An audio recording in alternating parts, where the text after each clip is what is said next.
This is just craziness coming out of Russia. The southernmost tip of Russia attacks Sunday morning against two synagogues, a church, a police station, and there may be more details coming in here pretty quick. There's some other reports of things going on. This is just a preliminary look.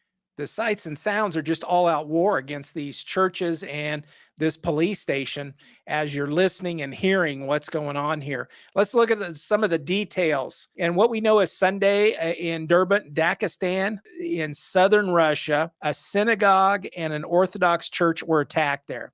And then in the capital of Dagestan, a police post station and a synagogue were attacked. And these towns are about 75 miles apart.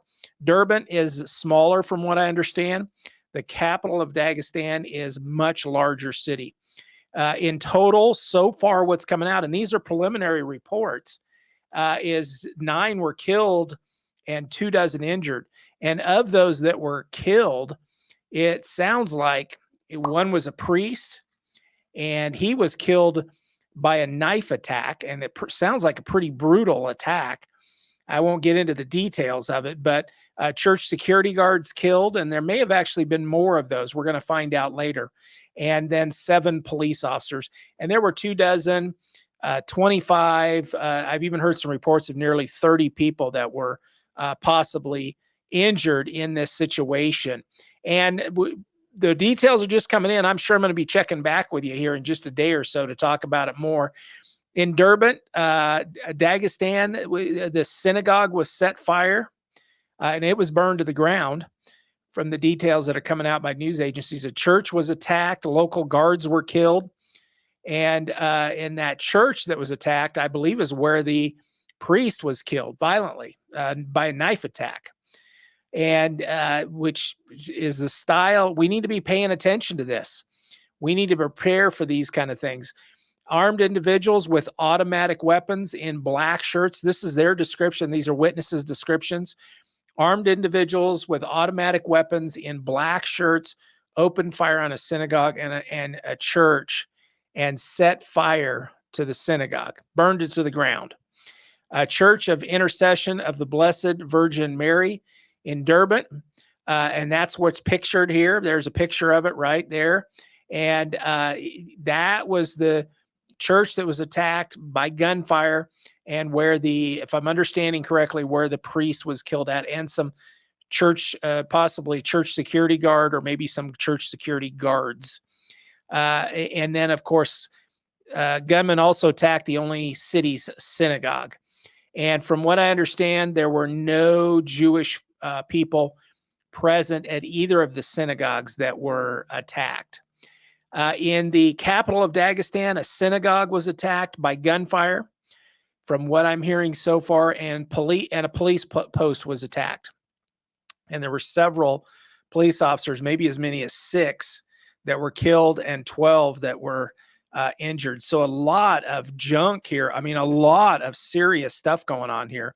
I mean, you would consider this a major attack, a very coordinated attack as well, as I might add. We're talking about multiple locations, 3 churches, synagogues were attacked, and a police post in 2 cities. And again, I think we might hear some other reports coming out from some other areas as well, but I'm going to wait and see on that for sure to confirm that.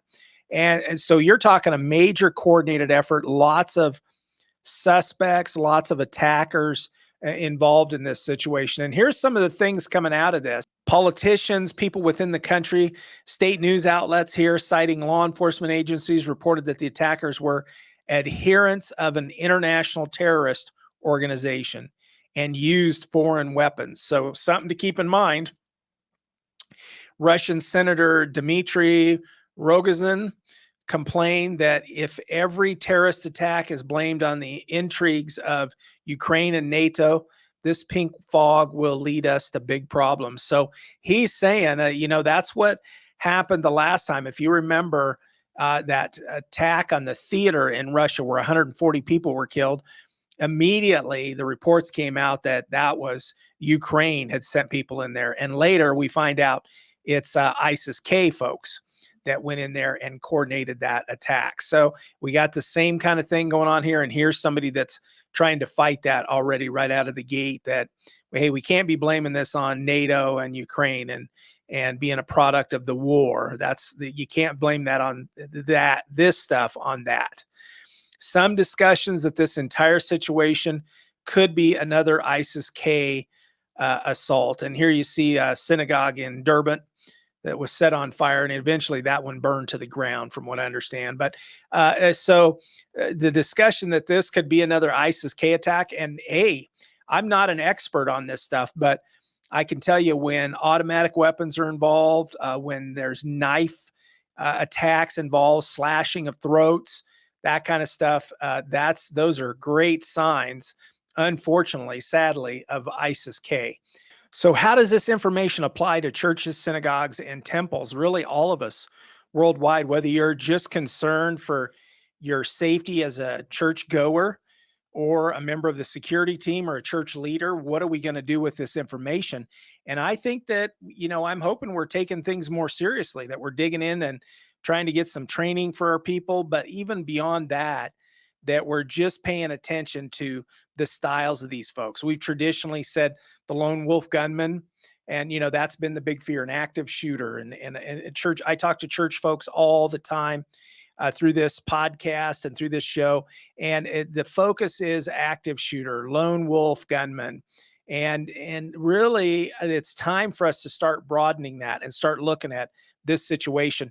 These, I believe, from my initial look at this has the markings of ISIS. It's got the brutal knife attacks, throat slashing, gun battles, and all of that kind of stuff, burning stuff down.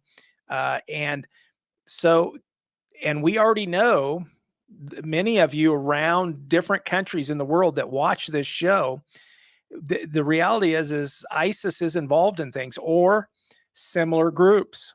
So how are they doing this? We need to prepare for these kind of things. And how can we prepare for it? And that's something you have to discuss with your leaders. My advice is we look at this. We already know, just a few days ago here in the United States, if you're in the US, we already know that 8 people were arrested by ICE, FBI, because they were allowed in our country and then found to be attached to ISIS and possibly ISIS-K, which is just a regional group of ISIS. And so this exact folks here are in our country, and I'm sure there's more of them here. So how are we going to deal with this, and how are we going to prepare? Because it's apparently coming, and it's going to come in a big way, I'm afraid. So how are we getting our groups prepared for this kind of stuff? And I hope you're up in your game. You're talking about it a little bit more, and getting prepared for not just the lone person attacking or interrupting your service, but getting prepared for what's the scenario with the knife. Somebody comes up and pulls out a knife. What are you going to do? Whether you're armed or unarmed, what are you going to do? If somebody comes up with an assault rifle, are you going to handle that right away? Are you armed or unarmed? How are you going to deal with that situation?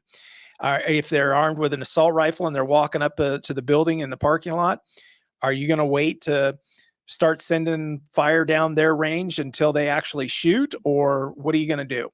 So those are the kind of discussions we need to start having surrounding this kind of behavior from this type of group. That's my opinion. And I am glad you're here watching. I'm going to give you an update here in the next day or so as soon as I have more information. And I hope that you will work on upping your game and upping your team's game and figuring that out, whether you're an individual, being more prepared for stuff at church, or whether you're a member of a team, whether you're a church leader, whatever that looks like, we need to be on the ball and be getting ready to change our game plans a little bit to groups possibly of attackers and using different methods of weapons than what we're traditionally used to. Hope you'll like and subscribe. Stay here, connect with us, because I'm going to give you some updates, as well as take a look at this next